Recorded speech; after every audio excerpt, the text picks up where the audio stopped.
All right. We've got a French film for this one. It's got some subtitles in it. I'll warn you if you're not a subtitle person. This one's called Oxygen. It's about a woman who wakes up in a cryogenic chamber with no recollection of how she got there. As she's running out of oxygen, she must build her memory to find a way out of her nightmare. The director is Alexandre Aja. The stars are Melanie Laurent and Matteo Amalric. It got a 6.5 out of 10. Johnny, what'd you think?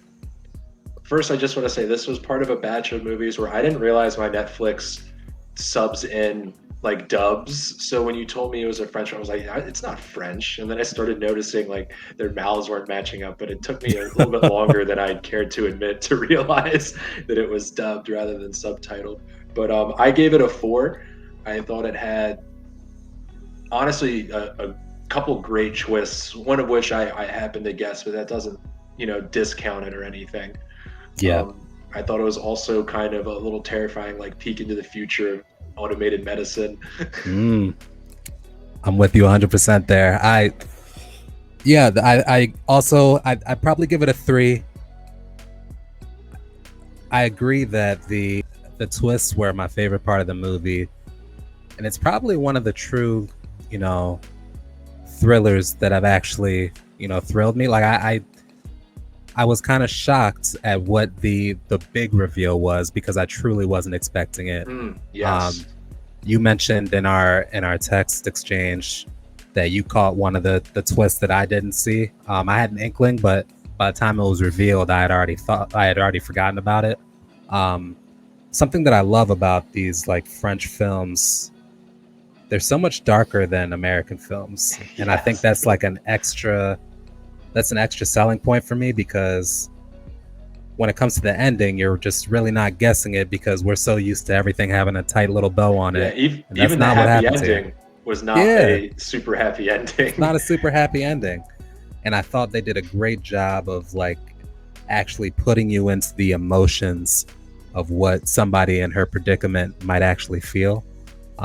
Just sort of the anxiety of it, and then once that anxiety is done, the acceptance of it, and then the anxiety of that acceptance of it. Like it's just layers of problems and problems and problems, and it's just a very anxiety-inducing, anxiety-riddled film, which is partly from the sort of the self-contained setting of it.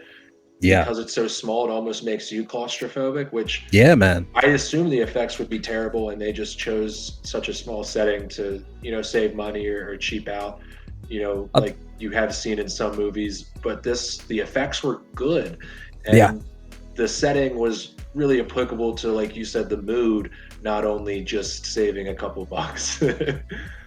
There's a movie that Ryan Reynolds did. I'm forgetting what it's called.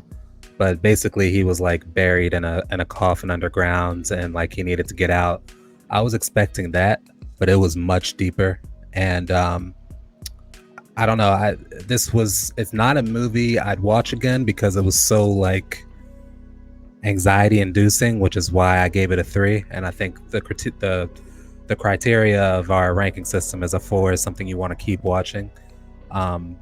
This is a movie I'm good on. Like I don't need to see it again, but I'd recommend it to somebody that wants to watch kind of this genre of film.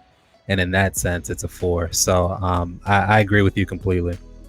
Yeah. So I was going to say we balance out to a 3.5, which is how I describe. Watch it if you're a fan of the genre. You don't have to if you're not, but if it's something if it's a genre or a setting that might interest you, a premise, you just read the premise, sounds interesting, definitely give it a watch. Definitely. Also, PSA, watch more foreign language films.